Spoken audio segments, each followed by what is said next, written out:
Alhamdulillah rabbil alamin. Allahumma shalli wa sallim wa barik ala sayyidina wa ala alihi wa ashabihi ajma'in. Subhanaka la ilaha illa anta alamtana innaka antal alimul hakim wa la haula wa la quwwata illa billahil aliyyil azim. Rabbi shrah sadri wa yassir li amri wa hlul 'uqdatam min lisani yafqahu qawli. Rabbi zidna ilma warzuqna fahma walhiqna bisana min ya rabbal alamin. Terima kasih.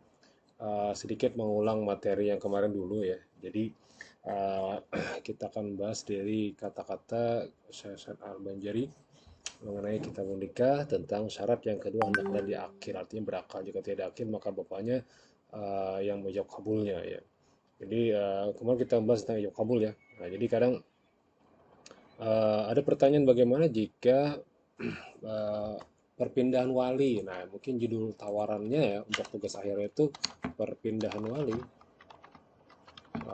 dalam pernikahan di masyarakat bla bla bla bla. Nah, menurut Syahsat Al-Banjari dalam kitab nikahnya ya. Nah ini menariknya gitu. Jadi ketika perpindahan wali dalam perspektif masyarakat Banjar bagaimana ya, yang mungkin minggu kemarin juga kita bahas juga sedikit ya. Nah ini lebih cenderung bagaimana pendapatnya juga ya. Misalnya di daerah Muntai atau daerah mana ya boleh menggunakan wawancara, boleh menggunakan WA saja, tidak apa-apa. Misalnya menurut Pian siapa yang berhak menikahkan bila abah kadeda. Nah kalau semalam kan yang menikahkan tuh kenapa harus ke penghulu tarus, kenapa ke ulama, kenapa ada abahnya aja? Nah itu pertanyaannya ya. Nah sekarang bagaimana kalau misalnya yang menikahkan itu siapa gerang? Nah, boleh anda datang ke KUA, kalau mulai kalau memang ingin KUA silakan ya. Abahnya aja, tapi kalau abahnya kada pang siapa gitu. Nah itu yang menjadi masalah nantinya ya. Dan syaratnya kayak apa? Nah, syaratnya ada abah tapi abahnya kada mampu misalnya. Nah itu kan menjadi perpindahan wali yang judulnya ya. Menjadi perpindahan wali dalam perspektif uh, sastra Banjari ya.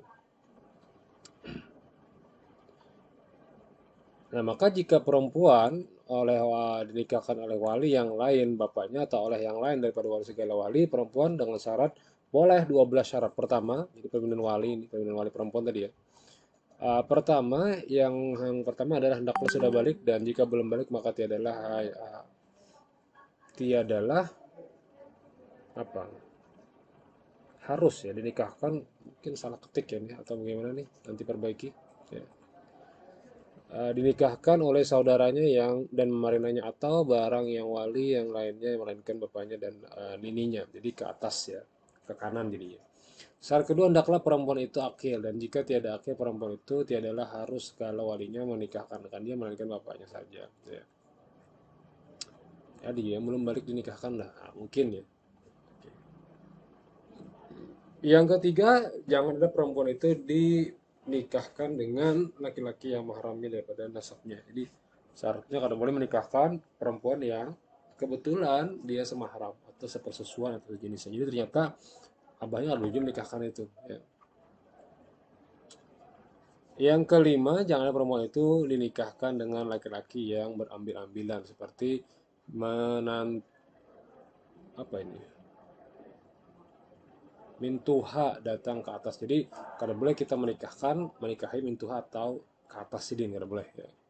Atau abu sidin anak sidin atau anak tiri yang datang dari ke bawahnya. Jadi itu kalau boleh kita nikahi juga. Ya. Jangan jangan sampai juga ada istri orang, jangan ada perempuan itu dalam iddah, jangan perempuan itu kafir, jangan ada perempuan itu murtad. Jadi kalau pembahasan kafir juga dibahas ini ya.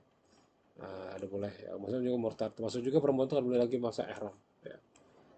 Kemudian maka jika ada hilang daripada sebuah wata yang harus wata itu wata zina dan tiada kehilangan hilang daripada itu wata daripada wata hilang daripada sebuah mengangkat yang berat-berat atau jadi ada juga orang yang mana mungkin itu keguguran sebagainya gara-gara banyak mengangkat-angkat yang berat atau sebab gugur nah, sehingga dikatakan tidak lagi darah ya darah. Adapun jika yang belum balik itu hilang darah itu sudah balik maka sahlah sahlah ya ia dinikahkan dengan izinnya yang sareh seperti dikatanya nikahkan aku dengan si Anu maka tiada memadai diamnya atau izinnya. Adapun perempuan dari laki-laki balik dinikahkan oleh agat ceritanya. Jadi konteksnya di sini ya. Ayo maaf sini. Ini masalah anda di sini. Ya. Nah tinggal lihat nih fakta di lapangannya bagaimana.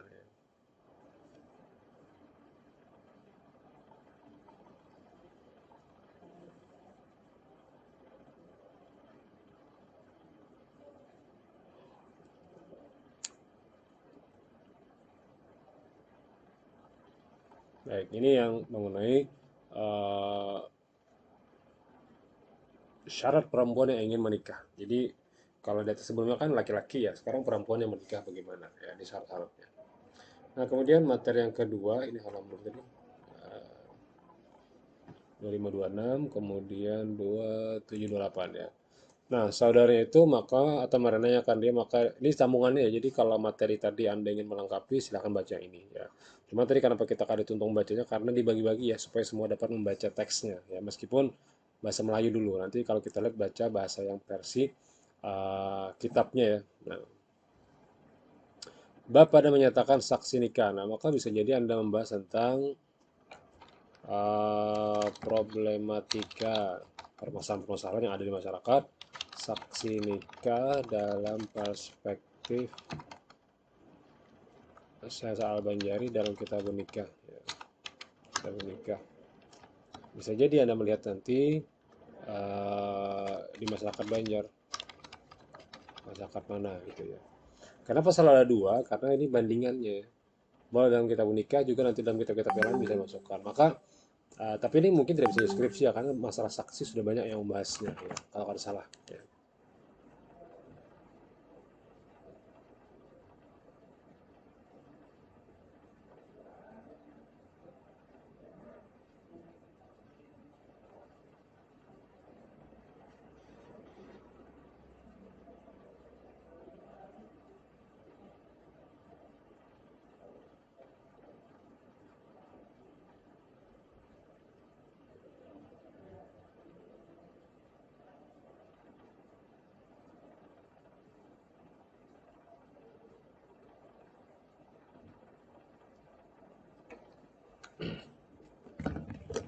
Bermula yang harus akan menjadi saksi nikah itu ada padanya 13 syarat. Jadi kalau kita proses ya problematika proses misalnya ini problematika atau proses boleh ya. Proses penentuan saksi nikah. Penentuan saksi nikah. Ini penentuannya kita tuh kadang penentuannya jabat jar atau siapa. Nah itu bagaimana menentukan saksi nikah. Nah ini bisa Anda teliti nanti oleh saudari Hidayah diteliti di masyarakat atau di KUA boleh datang sebentar tanya-tanya sebentar Pak kalau bertanya bagaimana kan penentuan saksi nikah itu sebenarnya di sini nih nah, itu, ya. Jadi kita bisa melihat ya.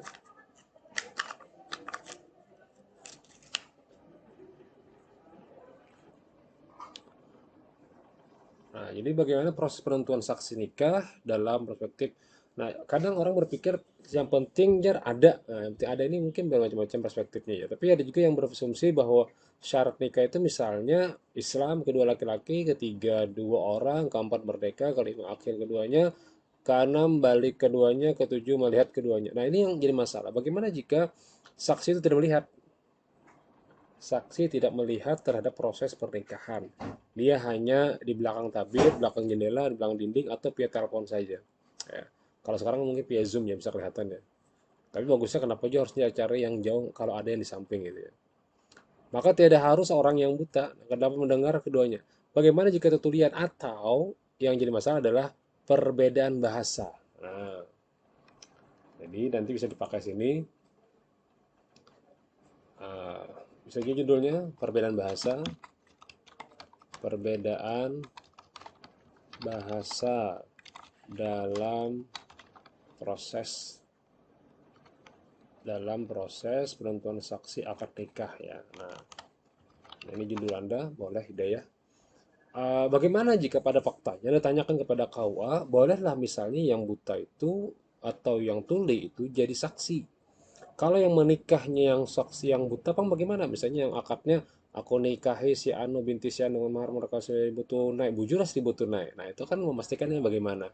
Nah cara memastikannya itu adalah penelitian ya. Singkat aja, ringkas saja seperti yang kita memang bahas ya mungkin ada abstraknya latar belakang masalah anu mungkin 2 lembar saja mapnya kita 2 paragraf saja teorinya tentang teori tentang saksi tentang akad syarat-syarat akad itu sebagainya mungkin 2 lembar saja analisanya Anda ambil dari kitab ini nanti kitab yang lain ambil kemudian berikan pemahaman makanya waktunya sekitar 3 bulan untuk membuat 10 halaman untuk ujian akhir semester nantinya itu gampangnya kita di sini mata kuliahnya ya untuk UTS-nya juga tidak ada UTS-nya nanti hanya sifatnya mengumpulkan materi saja, mengumpulkan hasil dari materi yang kita tulis ini, juga nanti berbagai macam dari kitab-kitab yang lain juga. Ya, jadi tidak terlalu ribet untuk mata kuliah ini ya. Cuma andanya aja hati-hati dengan plagiasi. Tidak boleh plagiasi lebih pada 30% atau 20%, nanti kita lihat lah ya.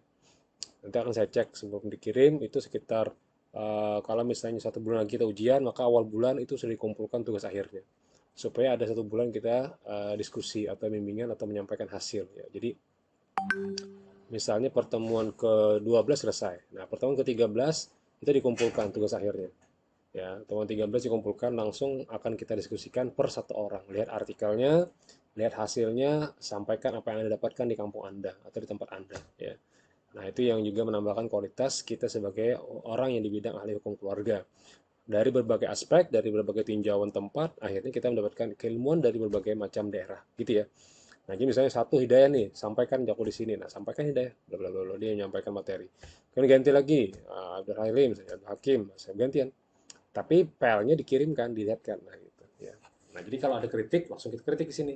Kalau ada perbaikan, langsung kita perbaikan. Tapi kalau tidak perbaikan, udah selesai gitu. Sampai 1 bulan lagi perbaikan Anda. Jadi pertemuan ke-12, 13, 14 itu lebih pada penyampaian hasil ya. Nah, 15 16 itu segmen penutupan. Artinya sudah selesai cek plagiasinya di pertemuan ke-15. Itu akan saya cek plagiasi menggunakan Turnitin. Jadi hati-hati dalam mengutip, jangan dikopas punya orang lain. Boleh mengkopas, tapi artinya apa dipahami, hapus punya orang lain, bikin tulisan sendiri. Jangan diganti kosakatanya, tidak, dia yang terbaca. Tapi kalau kita pahami yang 4 baris atau 5 baris jadi 2 baris, itu pasti ada plagiat. Punya orang di internet atau punya orang di buku atau di jurnal 5 baris. Kita pahami jadi 2 baris, itu tidak plagiat. Biasanya tidak. Ya, seperti kayaknya kita makan nasi uduk, kemudian kita kunyah, kita keluarkan, muncullah bubur. Apakah yang disebut dengan nasi uduk? Tidak lagi kan? Jadi bubur gitu, karena hancur sudah ya dimakan. Nah, itulah gambarannya ya. Gitu ya. Nah, ini tentang judul punya si Hidayah tadi. Tawaran saja, tapi kalau ingin beda silahkan. Tapi kalau ini bagus ya, karena tidak mungkin saya tolak lagi materinya. Ya. Kalau Anda bikin judul baru, ya boleh Anda diskusikan dulu apakah cocok atau tidak ya. Artinya mencapai tujuan kita dalam belajar mata kuliah ini gitu ya. Nah, ke-28 mendengar, maka dia tidak harus orang yang tuli. 9 dapat berkata-kata keduanya. Nah, bagaimana jika saksi tersebut juga dikategorikan bisu? Ya, bolehkah dia jadi saksi? Kadang ada yang berasumsi yang penting dia melihat ya, ternyata dia bisu. Nah, itu bagaimana ya? Ke-10 keduanya saksi itu jangan anak oleh yang nikah itu. Aku belum tahu membahas kasus ini ya, bahwa yang jadi saksinya adalah anaknya. Nah, ini juga jadi masalah ya. Jadi yang saksi itu biasanya harus dari orang lain ya. Tersebut dalam minhaj harus anak akan saksi atau seterus keduanya akan saksi. Ke-11 jangan ada keduanya bapak olah yang anak. Jadi bapaknya harus juga. Ke-12 jangan seteru keduanya. Seteru itu bakal lahir kita. Berdebat jangan ya. Karena mun bakal lahir berarti saksinya nggak bisa terima. Ke-13 adil keduanya maka tidak sah orang yang fasik akan saksi. Karena pembahasan fasik ini sudah yang bahas. Tapi kalau ingin membahas lagi di artikel ini atau dalam tulisan ini nanti boleh Hidayah tanyakan tentang kondisi saksi menurut masyarakat setempat itu apa, atau menurut ulama di situ boleh, KUA boleh ya. Ringkas saja, kalau kamu mau datangi pakai WA boleh. Ya, yang penting Anda mendapatkan hasilnya. Tidak ribet kada ya. Apakah bila kurang salah satu daripada yang ke-13 tersebut itu maka tiadalah harus akan saksi nikah. Maka menyakau jangan jadi saksi nikah di kita ya. Nah, bab pada menyatakan ijab kabul ini mungkin berdampingan dengan materi selanjutnya ya, dengan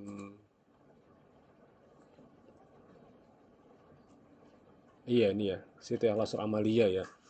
Maka bolehlah ditelitinya mengenai proses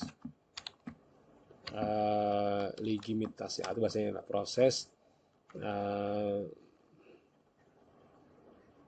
ijab kabul di masyarakat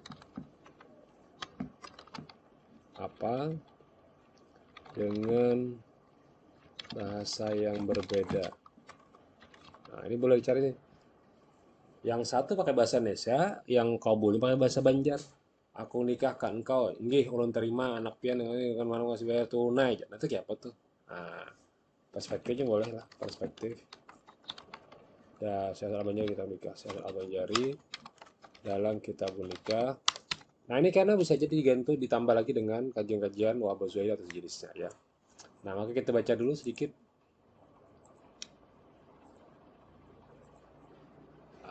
Pada menyatakan ijab kabul. Arti ijab kabul laki-laki adalah aku nikahkan akan engkau akan si Anu dengan mahar sekian. Nah, mahar sekian penjelasan. Hamba terima bla bla bla. Berbulan menantu akan walinya demikian katanya aku nikahkan akan engkau anakku si A dengan mahar ijab oleh laki tersebut aku terima bla bla bla. Ini adalah bahasa versi dicatat. Ya, jadi ini cat tambahan ya. Jadi bahasa ini dikutip aja nih kopi, boleh nih kopi. Untuk artikel Anda bahwa ijab kabul itu menggunakan bahasa yang memang persis versi masyarakat Banjar seperti ini ya. Jadi orang Banjar itu mengucapkan ijab kabul, nah kayak ini modelnya. Nah, aku nikahkan engkau dengan bla bla bla bla dengan mahar. Nah berbeda nanti kalau versi Arab itu sampai 3 kali bulik ya supaya yakin jujur dia menerimanya. Kalau di Banjar cukup 1 kali aja ya. Sah sah aja. Padahal menurut dia sampai 3 kali bulik ya. Bahkan dibacakan oleh yang mengawinkannya ya.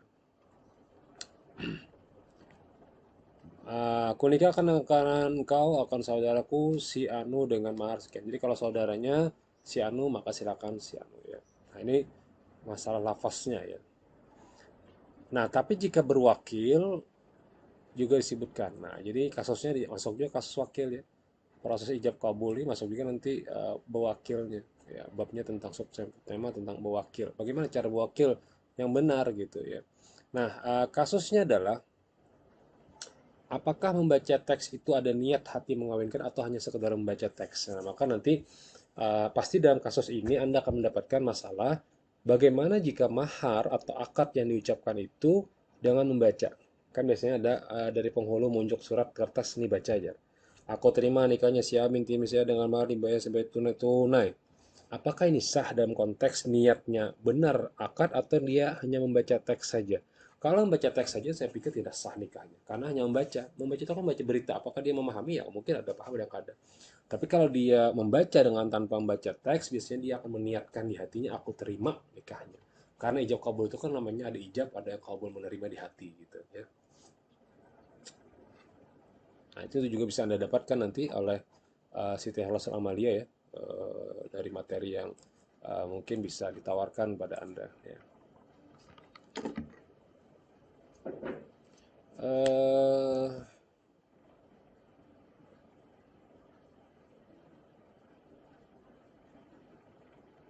juga Bu Wakil, juga dibahas ini Bu Wakil ya, nanti juga eh, Bu Wakil kepada khatib. Khatib di sini mungkin kita ini ya penghulu ya, naib ya. Nah, bagaimana cara wakilnya? Ini juga dibahas ini. Di sini teksnya saya baca.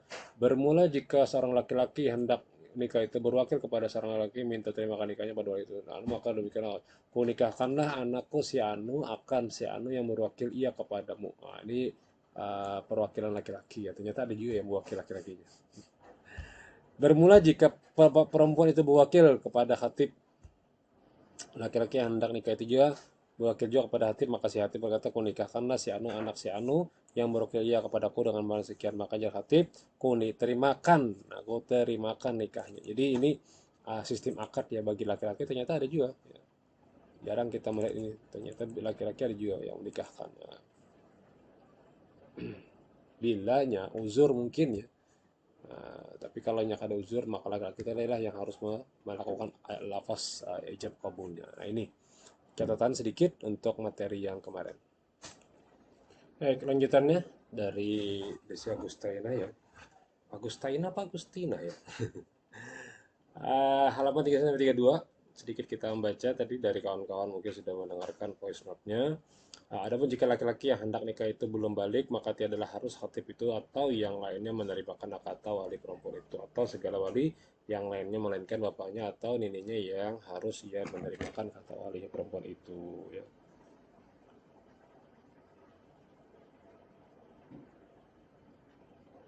Bentar. 10.45. Oke.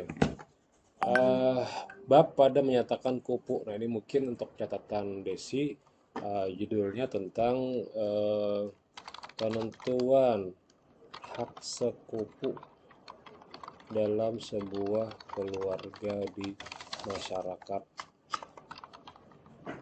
Bla bla bla bla bla ya. Perspektif kita menikah bla bla bla bla ya. Perspektif Syahsara Banjari ya tentunya. Syahsara Banjari dalam kitab nikah ya, bla bla bla. Nah, jadi di masyarakat itu, Desi dan kawan-kawan, yang menentukan sepupu itu siapa? Apakah anak perempuannya yang menentukan sepupu, atau keluarganya, atau bapaknya, atau neneknya, atau sebagaimana? Ya, atau berdasarkan pangkat jabatan, atau berdasarkan keadaan, atau bagaimana? Ini perlu diteliti juga di tempat Anda, si Desi ya. Ya. Bahwa sepupu mungkin tahu aja, semua orang tahu sepupu. Yang penting imannya bagus, atau yang penting Islam. Ya. Tapi penentuannya siapa yang menentukan? Ya. Nah, menurut si A siapa mau jar kau A, biasanya sepupu itu berdasarkan yang empat tupang jar. Jamal lihat, ya, belum tentu. Faktanya tidak semua masyarakat menggunakan itu. Faktanya biasa jadi, yang penting sugih ya. Nah, ada juga yang penting inya baik jadi, yang pentingnya mungas jadi, yang pentingnya bla bla bla sebagainya. Nah, bagaimana faktanya? Kita lihat nanti dalam penelitian yang dilakukan oleh Desi dan mungkin kawan-kawan yang juga akan lakukan. Bab pada menyatakan ya ini tawaran ya, tapi bagus daripada Anda mencari judul yang baru dan bingung. Kalau mau jadi skripsi, mungkin bisa ini karena lebih cenderung dinaikkan ya dalam sebuah keluarga, misalnya sebuah keluarga habaib misalnya, atau tapi sudah yang membahas orang sudah bahas itu. Dalam penentuan keluarga syarifah aja deh, syarifah belum ada yang bahas mungkin. Kalau Habib kan mungkin sudah banyak ya. Karena syarifah ini menentukan siapa ya, masalah yang menentukan sekupunya. Tapi kalau pernikahannya sudah banyak. Tapi kalau yang menentukan itu banyak, ya belum. Atau dari keluarga Muhammadiyah misalnya. Nah, ini siapa yang menentukan sekupunya? Atau dari keluarga Salafi yang mungkin konteksnya jamaah tabligh atau jamaah yang lebih cenderung kepada masyarakat seperti apa gitu. Salafi ini mungkin nama ya, tapi Allah alam apa nama istilah organisasinya, yang bermazhab Ahmad bin Hambal atau bagaimana saya tidak tahu juga, tapi yang jelas mungkin berdasarkan adat atau pemahaman masyarakat yang namanya Salafi seperti itu diteliti. Bagaimana mereka menentukan sekupunya? Apakah harus begawi atau yang penting dia hafal Quran atau dia bagaimana? Itu harus dibahas ya. Nah, boleh Anda fokuskan di sana skripsinya ya. Tapi kalau yang ini umum dulu deh. Tapi boleh Anda tentukan satu paketnya. Misalnya Anda ingin menanya tentang keluarga yang NU, bolehlah misalnya menikah dengan Muhammadiyah. Nah, ini kan menarik di situ. Ya. Yang Muhammadiyah tanya, bolehlah menikah dengan NU atau Salafi, sehingga satu keluarga itu beda-beda ya. Abahnya Muhammadiyah, anaknya NU, anak apa mamanya Salafi sebagainya. Itu menarik di situ. Tapi rukun gitu ya. Rukun aja ada masalah gitu. Tapi ada juga yang mungkin bermasalah karena perbedaan kegiatan ibadah di rumah. Misalnya hari ini kegiatannya ini, saat siang nggak ada boleh, tipe anak ini nggak ada boleh gitu ya. Misalnya aja. Ya. Nah itu yang menjadi menarik di sana kan.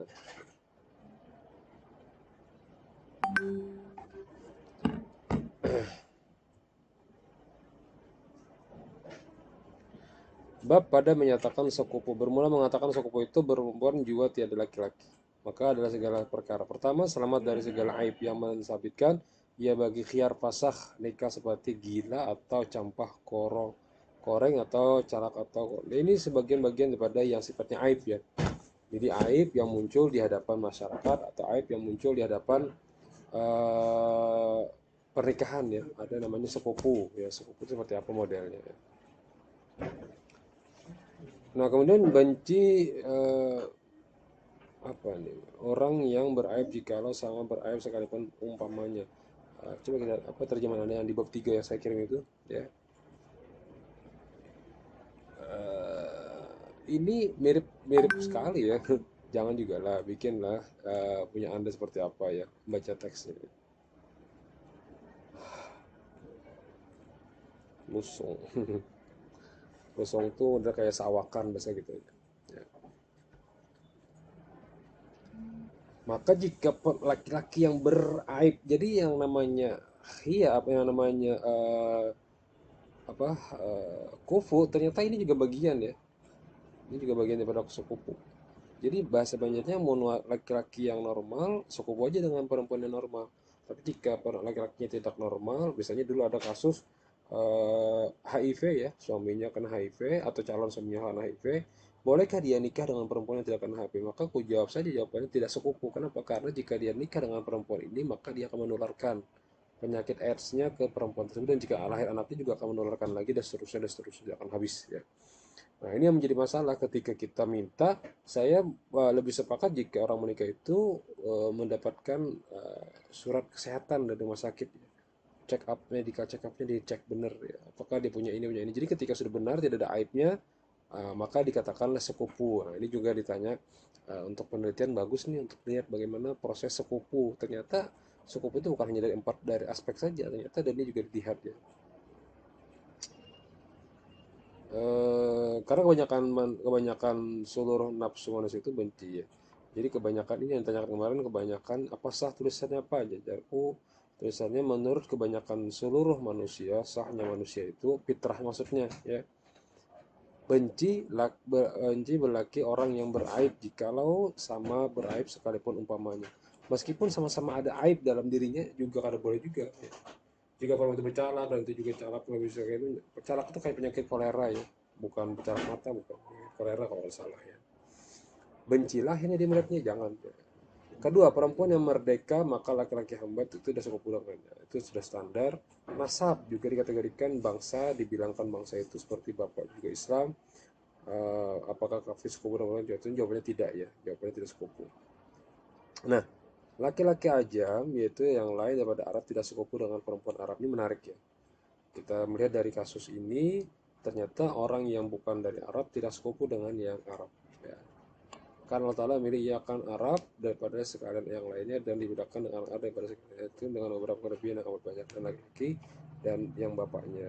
Tapi ini kan tidak terjadi lagi sampai sekarang ya. Mungkin banyak juga orang-orang Arab yang kawin dengan Indonesia. Cuman mungkin lebih cenderungnya pendekatan kepada keturunan Habaib ya. Habaib atau Syarifah ya. Nah, ini yang pertama tentang Desi Agustina ya.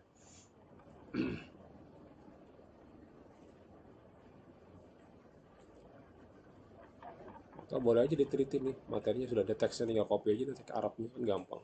Halaman sudah ada, tinggal nama judulnya sudah diikutin, apa terbitnya juga ada di buku depan itu ya, depan itu.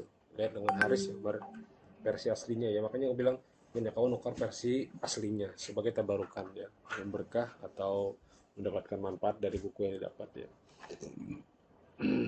Nah, ini juga ditentukan hak sekufu, siapa yang memberikan hak sekufu itu ya. Baik. Kita lanjutkan di halaman 33 sampai 34, sekufu dari apa, dari kafaah atau sekufu tentang kafaah lanjutannya ya. Tadi kan masalah ajam dan orang maka jika Arab dengan sebagainya ya. Apa ini? Mugni ini bukan gay ya, mugni itu ya, bukan gain ya. Coba cek lagi nanti ya.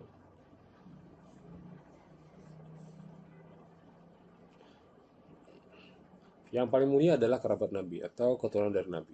Ya, jadi bangsa itu mewarisi atau konteksnya adalah karena dari keturunan Rasulullah itu sangat mulia. Ya. Jadi mulia bangsa seorang sama mengambil bangsa ia kepada ulama. Nah, yang kedua adalah ulama.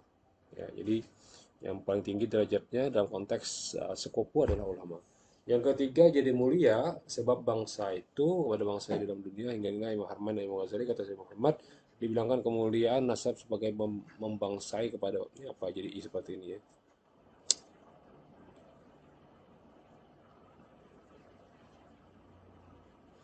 Maka jika ada anak laki-laki yang tidak sekufu dengan anak perempuan, maka tidak dikategorikan sekufu ya. Jadi kalau misalnya eh, laki-laki yang bukan ya anak sultan, jadi anak raja itu ada boleh kawin dengan orang biasa, biasanya gitu ya di Arab seperti itu. Jadi biasanya nikah dengan gubernur, dengan anak gubernur, gubernur anaknya wali kota gitu ya di Arab itu seperti itu ya. Nah tapi yang lebih penting lagi adalah dari golongan bangsa Hashimi atau dari keturunan Rasulullah, karena itu paling tinggi, tidak ada yang bisa menyamainya ya.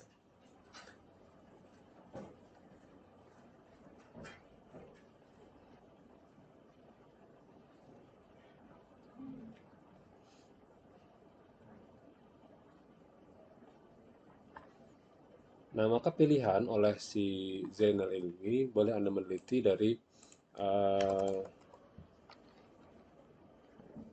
Kafaah Habib dan Syarifah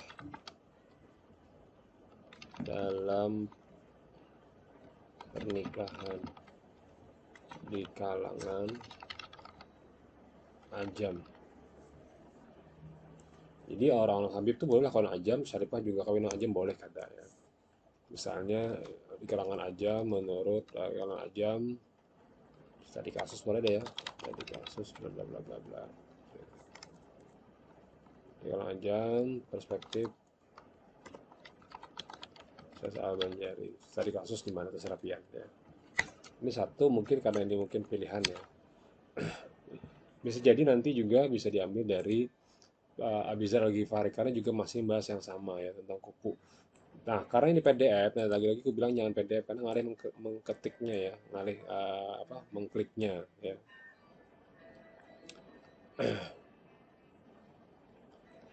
Nah, maka jika eh, masalah kafaah, misalnya masalah kafaah, maka bisa jadi diambil teks dari ini bisa juga ya. Misalnya eh, kafaah dalam beda kafaah pernikahan yang beda ormas. Nah, ini rame nih.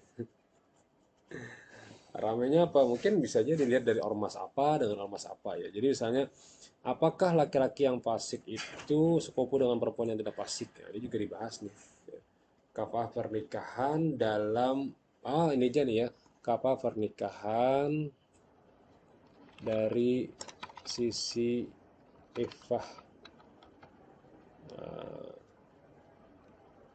di kalangan apa hendak ormas boleh, terus ormas apa dengan ormas dan ya di masyarakat bla bla bla bla perspektif Syahsar Al-Banjari dalam kitab menikah ya. Ini untuk si siapa tadi? Abizar ya. Nah, ini maka dilihatlah di sini ternyata dalam kitab Mughni dalam menjelaskan bahwa kemudian satu bangsa tiga perkara ini alasan boleh jadi kutip ya. Laki-laki yang bid'ah tidak sekupu dengan perempuan ahli sunnah. Nah, ini juga jadi masalah seperti apakah yang dimaksud dengan bid'ah itu ya. Nah, apakah mereka mengajarkan bahwa itu bid'ah sehingga tidak boleh kawin dengan orang yang tidak ahli bid'ah? Ini juga menjadi pertanyaannya. Boleh ada teliti dari kalangan-kalangan tadi, aku bisa jadi ormas atau dari salafi kegiatan-kegiatan itu. Misalnya jika ada di Banyuasin di daerah pengurus itu ada, itu mungkin bisa diteliti gitu ya. Atau dari ormas Muhammadiyah misalnya.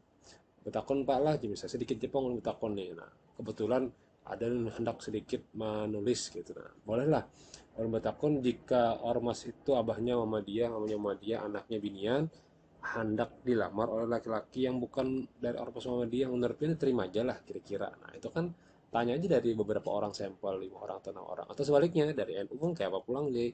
Jika, nah, bagaimana jika misalnya nikahnya itu dari kalangan yang bukan Muhammadiyah, bukan NU, tapi dari gerakan-gerakan ormas yang lain. Itu bagaimana pendapatnya ya. Laki-laki yang tidak masur dengan kebaikan, sekopu dengan perempuan yang masur dengan laki-laki tersebut. Laki-laki yang fasik itu sekopu dengan perempuan yang fasik, kecuali laki-laki jika lebih fasik daripada dosa. Ternyata ada juga yang jikanya fasik sama-sama fasik ya apa-apa. Bahkan ada yang mengatakan dulu kada boleh aja menikahi perempuan yang zina karena perempuan itu dianggap sebagai fasik. Nah, bagusnya lain yang zina ila zina itu pokoknya. Jadi yang menikahi zina itu biasanya orang berzina juga biasa gitu. Nah, tapi kita tidak mengambil kesepakatan, mungkin sudah taubat, alhamdulillah gitu ya. Laki-laki yang bid'ah sekupu dengan perempuan yang bid'ah. Ternyata ada juga yang sama-sama bid'ah. Apakah dikategorikan bid'ah juga pekerja-pekerja yang tadi saya bilang yang selalu mengerjakan, misalnya konteksnya adalah ya anggaplah kayak burdahan lah, itu dianggap beberapa pendapat bid'ah misalnya, atau mau itu dianggap beberapa bid'ah misalnya ya. Nah, apakah dia sekupu dengan sesama pekerja burdahan tadi? Jika sekupu ya berarti kalimatnya laki-laki yang bid'ah sekupu dengan perempuan yang bid'ah juga gitu ya. Nah, ini bolehlah diteliti. Nah, pada paragraf pertama, melanjutkan penjelasan dari halaman sebelumnya, masalah sepupu adalah fokus pada hirfah. Ya. Nah, ini yang kita bahas tadi, Jaku hendak membahas tentang hirfahnya. Kafah pernikahan dari segi ifah atau hirfahnya. Ya. Nah, ini bisa diteliti nih, ya. Boleh lanjut dibentuk skripsi atau hanya sampai di tugas kuliah saja boleh. Ya. Nah, tapi sarannya sih melengkapi ya si siapa tadi ini Abizar Al-Ghifari bolehlah dilanjutkan ya. Herfah itu kan gawian ya, herfah itu gawian-gawian. Apakah herfah juga gawian daripada sekupu? Ya. Contoh, anak laki-laki saudagar dengan anak perempuan menjual kain, serta sekupunya anak laki-laki orang alim dengan anak perempuan seorang kadi. Ini kan sekupu nih. Nah, bagaimana jika tidak sekupu? Apakah tidak boleh nikah atau boleh gitu ya? Nah, jadi kalau kita membahas tentang gawian, ternyata juga dibahas juga masalah Banjari ya.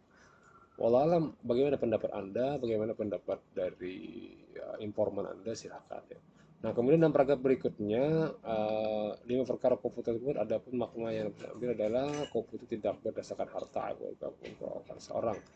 Nah, jadi lebih cenderung kepada bagaimana dia bisa menyikapi rumah tangga yang baik. Ya. Jadi konteks iman itu menyikapi, ya, menyikapi kehidupan rumah tangganya menjadi lebih baik gitu tujuannya, ya. Sehingga sahlah pernikahannya karena sekufu. Ya. Nah, maka perlu dibahas ya, apa sih tujuannya sekufu itu? Bukan yang hanya membahas saja. Maka ketika kita membaca dua materi ini, kita akan paham tujuan sekufu itu apa. Ya. Nah, itu bisa nanti kesimpulannya. Kesimpulannya kan bisa gitu ya. Kesimpulannya lebih cenderung pada tujuan sekufu. Ya. Tujuan akhirnya apa sih? Ya tentu seperti dalam KHI itu kan ada sekian modal lama atau yang sifatnya uh, sekian modal lama atau yang lain sejenisnya ya. Bahkan kita menganggap jika sama-sama tidak begawi berarti sekufu dia. Seseorang yang bekerja ya sekufu juga yang tidak bekerja. Kenapa? Karena dia bertanggung jawab dengan suami istrinya. Tapi akan menjadi dampak jika hal yang bertentangan dengan keduanya. Misalnya yang satu gawi, yang satunya malah menghabiskan duit orang suaminya sejenisnya. Ya. Nah, maka dalam kajian Nabi Zal Ghifari ini masalah hirfah ini penting sekali.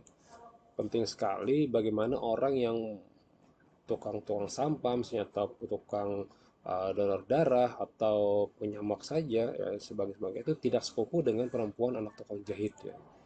Tidak sekufu dengan perempuan anak tukang jahit dan anak yang tukang surat artinya tukang pos tidak sekufu dengan mereka yang pendapat anak saudagar.